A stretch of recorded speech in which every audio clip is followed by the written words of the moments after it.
Hindi ako bratinela o spoiled brat. Ang budget ng Pilipinas ay hawak lang ng 2 tao. Magandang araw po, Madam Vice President. Una sa lahat, nagpapasalamat po kami sa pagkakataon na binigyan niyo po sa amin at makapagtanong po sa inyo. Pero bago po ang lahat, ma'am, ano po ba ang dahilan at nabigyan niyo po kami ng pagkakataon na magpaunlak po kayo ng interview? Maraming salamat sa pagkakataon na ibinigay sa akin ngayong araw na ito. Nagpa-interview ako dahil gusto ko na malaman ng taong bayan at ma-explain sa taong bayan kung bakit hindi ako sumasagot sa question and answer sa budget hearing ng Office of the Vice President para sa budget proposal namin 2025. Gusto ko kasi na maintindihan ng taong bayan saan ba ako nanggagaling. Madam Vice President, sa mga nakaraang linggo po, naging laman ng balita ang naganap na hearing sa House of Representatives po para sa 2025 OVP budget. May mga nagsasabi na nag-asal bratinelya daw po kayo, lalo na sa House of Representatives. Hindi daw po kasi kayo sanay na matanong sa mga bagay-bagay, kaya ganoon na lamang po ang naging asta ninyo. Ano po ang reaksyon niyo dito? Sanay ako na sumagot sa mga tanong ng mga bagay-bagay. Kaya nga, di ba, nagbibigay ako ng mga interview, kahit hindi siya arranged na interview, mga ambush interview ng media, kung saan nakukuha nila yung mga katanungan ng taong bayan. Sanay ako sa ganyan. At alam ng taong bayan na hindi ako bratinela o spoiled brat dahil kilala nila ako simula nung ako ay nasa Davao pa, simula nung ako ay mayor pa, hanggang naging vice president ako. Kilala ako ng taong bayan na hindi ko inaabuso ang aking power at ang aking authority sa lahat ng mga opisina na nahawakan ko. Testigo ko ang buong bayan na hindi ako isang spoiled brat. In fact, nung ako ay lumalaki, hindi naman, ang mga kaibigan ko, hindi naman sila galing sa political na pamilya, sa mga mayayaman na pamilya, sa mga powerful na pamilya. Sila ay mga ordinaryong tao lamang at yun ang kinalakihan ko. Isang ordinaryong environment ng isang ordinaryong citizen ng ating bayan. Sa palagay ko, hindi lang sanay ang iilan na mga miyembro ng House of Representatives na hindi nila makuha yung gusto nila at gusto nilang marinig na sagot. At hindi sanay yung mga iilan na mga representatives natin na sinasagot sila sa kanilang mga patutsada. Kaya sa tingin ko, isa din itong parang atake din nila na parang, oh, bratinela yan. Kahit na sumagot naman ako, hindi nga lang sa gusto nila. Kaugnay dyan, Madam Vice President, dito sa budget hearing, naniniwala po ba kayo na may kapangyarihan talaga ang Kongreso na busisiin ang budget po ng bawat ahensya ng gobyerno? Siyempre, oo. Nakalagay yan sa ating saligang batas na ang Kongreso natin ang merong power of the purse. Kaya nga, di ba, merong mga budget hearings at merong pagpasa ng budget mula sa House of Representatives at sa Senado natin, sa Kongreso natin. Kinikilala natin yan. Kaya nga, di ba, pumunta tayo doon sa Senate hearing, pumunta tayo doon sa House of Representatives na hearing dahil nagpresenta tayo ng budget. Ang ginawa ko lang ay sinabi ko, i-forgo namin yung question and answer na parte ng budget hearing. Pero kaugnay po dyan, Madam Vice President, hindi po ba dapat malaman din ng taong bayan para saan po ang pondo ng OVP? At saan po gagamitin itong panukala po for 2025? Yes. Napakahalaga sa akin na malaman ng taong bayan ang Office of the Vice President budget proposal. Kaya nga, bago kami pumunta sa Senate, bago kami pumunta sa House, ay pinublish namin yung budget proposal namin sa aming website, sa Office of the Vice President, sa social media platforms namin. Ginawa namin siyang madaling intindihin ng taong bayan kung saan papunta yung budget proposal ng Office of the Vice President. Ma'am, going back dun po kaninang sinabi nyo na yung ilang beses niyo pong sagot sa mga kongresista that you will forgo the opportunity to defend the 2025 budget proposal of the OVP and will defer to the wisdom of the Congress, bakit tila daw po iniiwasan niyo? Parang ganun po yung lumalabas daw. Oo. Kasi sinasabi ko pa ulit-ulit yon na sinasubmit namin sa Congress ang budget ng Office of the Vice President at iniiwan namin sa Kongreso ang desisyon kung ano ang gagawin nila para sa Office of the Vice President. Kaya fino-forgo na namin yung question and answer. Unang-una dahil nakikita namin na ginagamit siya ng ibang mga miyembro, iilan na mga miyembro ng Kongreso para umatake sa akin dahil hindi kami magkasama sa politika. At pangalawa, kasi ang budget ng Pilipinas ay hawak lang ng 2 tao. Hindi ako bratinela o spoiled brat. Ang budget ng Pilipinas ay hawak lang ng 2 tao. Ang budget ng Pilipinas ay hawak lang ng 2 tao. Hawak lang siya ni Congressman Zaldico at ni Congressman Martin Romualdez. Yan ang katotohanan. Halimbawa ko dito, medyo mahaba ito, kaya pagpasensyahan mo. Ang halimbawa ko dito, sa DepEd muna tayo. Sa Department of Education, noong taong 2023, merong 5 billion na inapprove para sa classroom construction. Nagulat ako kasi merong mga lumapit na miyembro ng House na humihingi. Hinihingi nila yung 5 billion, parte ng 5 billion na budget. Wala kasi akong experience sa ganyan. At saka ang pagkakaintindi ko, pag inapprove na yan ng Office of the President, ibibigay na yan, pagdediretso na yon sa approval at trabaho ng Department of Education sa construction ng mga classroom. Nagulat ako, may humingi. Magkano ba ang amin dyan? Magkano ba ang amin dyan? So sinabi ko, hindi pwede ito. Kasi, ang mangyayari nito, hindi magagawa ng Department of Education ang trabaho namin na mag-construct ng classroom ayon sa classroom backlog at sa prioritization base sa backlog at sa classroom construction. So, sinabihan ko yung isang congressman, sabihan ninyo si Martin Romualdez na hindi pwede chap-chapin ang classroom construction na 5 billion. Kaya kung makikita ninyo sa budget proposal na approved ng Office of the President, 5 billion yon. Pero nung lumabas yung GAA o yung budget approved noong 2023, naging 15 billion siya. Dahil hindi nga ako pumayag na kunin yung 5 billion, dinagdagan nila ng 10 billion yung classroom construction ng Department of Education. Yung 10 billion na yon hindi kontrolado ng Department of Education. Controlled yon ni Congressman Zaldico at Congressman Martin Romualdez. Hindi ko na kailangan ng corroborative witness dito. Dahil makikita niyo yon sa papel. Makikita ng taong bayan yon sa papel. NEP, 5 billion. Lumabas ang budget approved, 15 billion. So, maiintindihan niyo, di ba? Bakit pa tayo magbo-budget hearing para sa Office of the Vice President? 2 tao lang naman ang nasusunod sa budget ng bayan natin. Halimbawa, taong 2024. Kung makikita nyo, ang approved na budget ng Office of the President para sa classroom construction ay 19 billion.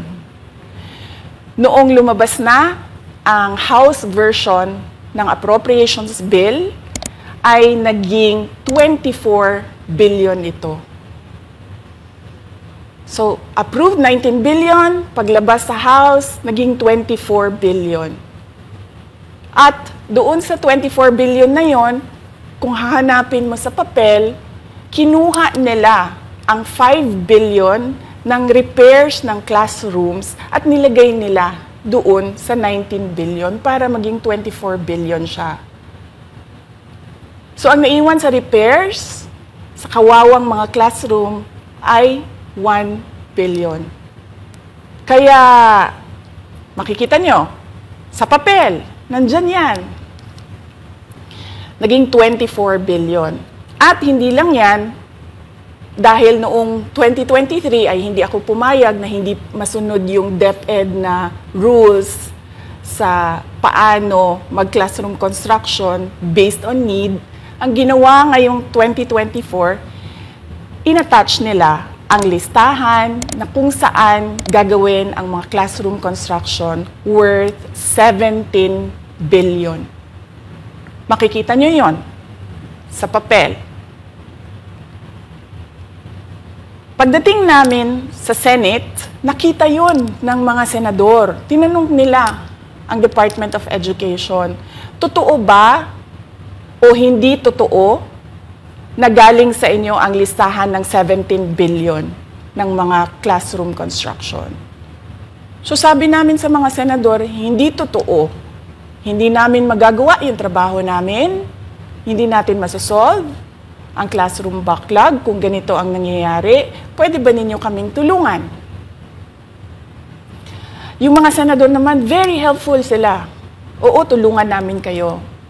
Kaya nga, kung makikita ninyo sa interpellation ng isang senador doon sa budget hearing sa Senate, tinanong niya, diretso, galing ba sa DepEd ang listahan ng 17 billion? Galing ba sa DepEd ang listahan na inattach doon sa House version? Sinabi namin hindi. Hindi galing sa amin yan. On record yon. Makikita nyo sa mga videos, balikan nyo yung mga videos. Makikita nyo. Yes, my concern, Madam Chair, Mr. President, under the GAB, I observed that there was an increase in the budget for the construction of new classrooms from 19.6 billion to 24.6 billion. However, this is my concern, which you mentioned earlier, that the repairs and rehabilitation of classrooms was decreased from 6.5 billion to 1.5 billion. I also have information, Madam Chair, Mr. President, that 24.6 billion allocated under the GAB, but only 9.8 billion from the allocation is left to the discretion of DepEd. Kaya hindi ko na kailangan ng witness kasi makikita nyo sa papel. Tapos dumating ang BICAM, walang nangyari dahil ang nasusunod doon ay si Congressman Zaldico at si Congressman Martin Romualdez. Kaya nandun pa rin naka-attach yung 17 billion na ginawang listahan ni Co at ni Romualdez. In fact, balik lang ako konti sa'yo, ha? Kahit yung mga congressman, nakikita nila yung problema ng ginawa nila na pag-attach ng listahan sa budget. Kasi doon sa basic education hearing noong May 2024 ng House of Representatives, merong isang congressman nagreklamo, bakit ang tagal ng classroom construction? Bakit ang tagal? Sabi nung USEC ng DepEd, kasi may pabago-bago sa listahan ng DPWH dahil hindi kami ang gumawa ng listahan. Yeah, Mr. Chair, with respect to the 17 billion in Annex A of the GAA, we are not privy on how the school sites were chosen. So, be it as it may. How is it chosen? I'm not privy to that, Mr. Chair. As, when the GAP came out, there was a 14.7 billion Annex A. Then when the committee, the GAA came out, from 14.7 it became 17 billion. So we are not privy to how the list was generated. So dagdag ko lang yan doon sa confirmation na kinuha nila yung budget ng DepEd at isa yan sa mga rason kung bakit ako nag-resign sa Department of Education. Hindi na ako papayag na sa susunod na taon, ganyan pa rin ang gawin nila at ako yung mananagot sa ginagawa nila. Kaya yan yung sinasabi ko, bakit pa tayo mag-question and answer dito para atakihin niyo ako? Ang masusunod lang naman sa budget, 2 tao lang. Kinuha nila yung budget ng DepEd at isa yan sa mga rason kung bakit ako nag-resign sa Department of Education. Hindi na ako papayag na sa susunod na taon, ganyan pa rin ang gawin nila at ako yung mananagot sa ginagawa nila. Kaya yan yung sinasabi ko, bakit pa tayo mag-question and answer dito para atakihin niyo ako? Ang masusunod lang naman sa budget, 2 tao lang. Diba? Ang susunod nun na halimbawa ko ay yung budget ng Office of the Vice President. Kung makikita nyo, September 2023, merong lumabas na press release ang Makabayan Bloc. Sabi nila, may meeting kami with Congressman Martin Romualdez. Pinag-uusapan namin ang pagtanggal ng confidential funds. September yon. Pagkatapos nun, nagkwento sa akin ng isang congressman. Sabi niya, lumapit daw sa kanya si Congressman Ko at sinabihan siya na tatanggalin namin ang confidential funds ni Inday Sara. Hindi ba siya magagalit? Ang sagot naman sa kanya nung kaibigan ko na congressman, alam mo, si Inday Sara, walang pakialam sa pera yan. Magtatrabaho yan kahit anong budget. Alam niya yan. Dahil alam din niya, limitado ang pera ng gobyerno. Kaya magtatrabaho yan. Trabaho lang ang gusto niyan. Sinabihan siya. Inulit pa niya yung tanong. Tinanong niya yung congressman, sigurado ka ba na hindi magagalit si Inday Sara? Sabi niya, hindi. Kaya kung makita ninyo, doon sa budget hearing ng Office of the Vice President, ay dinefend namin ng maayos kung paano gagamitin ang confidential funds. Napapabilis ang trabaho, napapadali ang trabaho, dahil nakatarget yung mga proyekto. Pero pagkatapos nung plenary namin sa House, ay kaagad na lumabas, di ba? Walang 2 oras lumabas ang statement ni Congressman Zaldico. Ano sabi niya? Unanimous decision ng party leaders under the leadership of Congressman Martin Romualdez, tatanggalin namin ang confidential funds. At para hindi halata na inaatake nila ako, tinanggalan din nila yung mga iba pang mga departments ng kanilang confidential funds. So nakikita nyo, bumulong ang Makabayan Bloc kay Martin Romualdez. At dahil sa kagustuhan ni Martin Romualdez na hindi siya atakihin, at dahil sa gusto niyang suportahan ang Makabayan at ang NPA, nakinig siya. At ang ginawa niya, tanggalin yung budget. Alam na nila kung anong gagawin nila bago pa kami pumunta sa plenary ng House. Hindi ko alam yon. Kasi nasabihan na lang ako nung kaibigan kong congressman pagkatapos na. Nung nakita ko na nagsabi si Zaldico, tanggalin niya ang confidential funds ng Office of the Vice President. So doon ko na lang naintindihan na aatake sila gamit ang confidential funds. Dahil sumunod nun, October, ay merong dated na October na audit memorandum ang Commission on Audit. Tapos meron silang October 3 na audit memorandum ang Commission on Audit. So sunod-sunod yun, makita mo. Naglabas ng press release ang Makabayan, nag-defend kami ng budget namin, nagsalita si Zaldico, lumabas ang mga AOM ng COA, September, October. Kaya yan din yung rason. Nung nakita na namin at na-confirm namin doon sa audit memorandum ng COA na ito na yon, confirmation ng pag-atake. Kasi hindi pa kami confirm doon sa unang tanggalin namin yung confidential funds sa OVP. Ang confirmation namin, noong nagba-budget hearing sila, at doon sa budget hearing, tinatanong nila, oh, may AOM na ba? Oh, may AOM na ba? At nakita namin lumabas na. Yun yung confirmation namin na ito yung pag-atake. Kaya nung fourth quarter ng 2023, hindi na ginamit ng Office of the Vice President at ng Department of Education ang confidential funds. Kasi sabi ko sa kanila, kahit gaanong tamang gamit natin dyan, gagawan nila ng mali yan. Bubutasin nila yan at aatakihin tayo gamit ang confidential funds. At ang patutuo nito, kung makita ninyo, noong House hearing, noong August 27, 90% ng mga tanong, confidential funds. Kahit na 2024 at 2025, wala ng confidential funds ang Office of the Vice President.